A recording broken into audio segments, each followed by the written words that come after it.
Good morning everyone. चलिए आज का हमारा जो टॉपिक है that is organisation of data. तो आज हम ऑर्गेनाइजेशन ऑफ डेटा को पढ़ेंगे कि हमारा जो फर्स्ट स्टेप था that is collection of data, जिससे हमने डेटा कलेक्ट किया था। ठीक है, अब डेटा कलेक्ट तो हो गया है। Now what next? Now we need to organise them in a proper manner so that we can study them. ठीक है, कलेक्ट करने के बाद उसको इकट्ठा करना। जैसे कि अगर मैं नोट्स की भी बात करूँ, सो this is what, this is a kind of a data information which helps you to earn a good marks in the examinations. सो वही होता है, हम ये भी डेटा ही है। आपने इस चैनल से, उस चैनल से, इस बुक से, इस इंटरनेट से, इस साइट से सारी डेटा इन्फॉर्मेशन कलेक्ट की। Now what is next? Now the next process is to organise all the data in a proper manner. वही सिंप्लीफाई यहाँ पर किया गया है कि organisation of data is nothing but this is just it's getting blur, yeah, this is just arrange or form arrange or form data into a complete or functioning manner, a complete और functioning manner, यानी कि अब हम उसको proper use कर सकें। यही होता है ऑर्गेनाइजेशन ऑफ डेटा। अब ऑर्गेनाइजेशन ऑफ डेटा क्या होता है? After collecting the data the next process start. The next process is just to arrange all the data in a proper manner. ठीक है, प्रॉपर मैनर यानी फंक्शनिंग मैनर है, इसको हम यहाँ पे प्रॉपर मैनर भी लिख लो। 2-3 बार मैं बोल ही चुकी हूँ तो अब आप लिख ही लो। ठीक है, इन अ प्रॉपर मैनर होता है, आपने पूरा डेटा डिज़ाइन किया, कलेक्ट किया, now you are arranging it. अब how to collect? The question arise, how to arrange. तो क्या होता है, हम लोग इसको अरेंज कैसे करते हैं? इसको अरेंज करने के लिए we classify data, we classify data into different group और क्लास।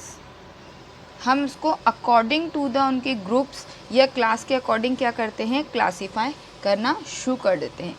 कैसे? According to their characteristics. ठीक है, so this is a concept, this is a process how to arrange the data. And ये प्रोसेस एंड होती है कहाँ पर? Tabulation पर। Tabulation completed. कैसे?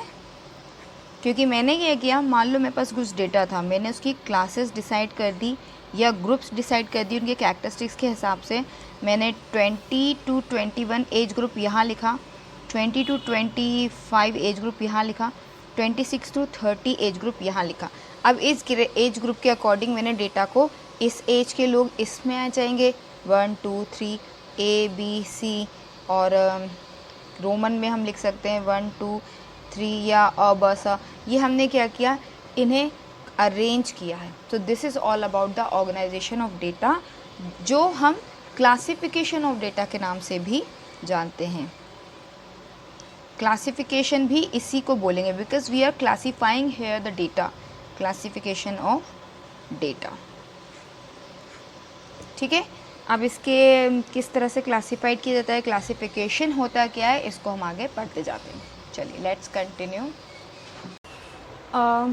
So the classification is almost the same concept that is organizing, that is arranging a data in a proper sequence or in a group according to their common characteristics. So again I am writing here the same thing. This is a process of arranging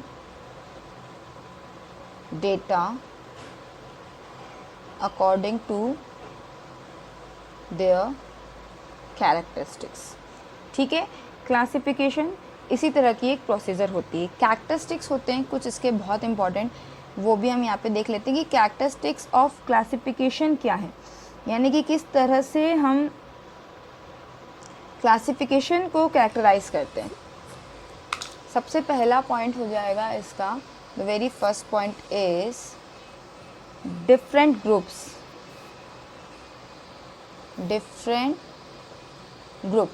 सबसे पहला जो characteristic होता है हमारे classification का वो यही होता है कि इसमें डिफरेंट ग्रुप्स के अकॉर्डिंग हम डेटा को क्लासीफाई करें, यानी classification is making a many different groups, A group, B group, C group, D group. अब अगर मैं ब्लड ग्रुप की बात करूँ तो हमारे पास होते हैं ए और बी, फिर ए और बी में ए प्लस, बी प्लस, ए नेगेटिव, बी नेगेटिव, ओ, तो ये सब क्या थे, ग्रुप्स थे। तो जिस तरह से हमने किसी के ब्लड सैंपल्स लिए और उनको उनके ब्लड ग्रुप्स के अकॉर्डिंग हमने डिफ्रेंशिएट किया, दिस इज़ अ क्लासिफिकेशन और this is a different groups. ठीक है, नेक्स्ट हो जाएगा होमोजेनिटी। होमोजेनिटी यानी एक जैसा होना चाहिए, यानी कि अगर मैं ए ग्रुप में कुछ रखती हूँ तो सारे ए ही होने चाहिए, यहाँ कोई बी नहीं होना चाहिए। ठीक है, बी ग्रुप में लिखती हूँ तो बी ही होने चाहिए, यहाँ कोई सी या डी नहीं होने चाहिए। तो this is a kind of a homogeneity, एक जैसा ग्रुप, एक जैसे सारे डेटा इन्फॉर्मेशन एक ग्रुप में। ठीक है, next is unity in diversity.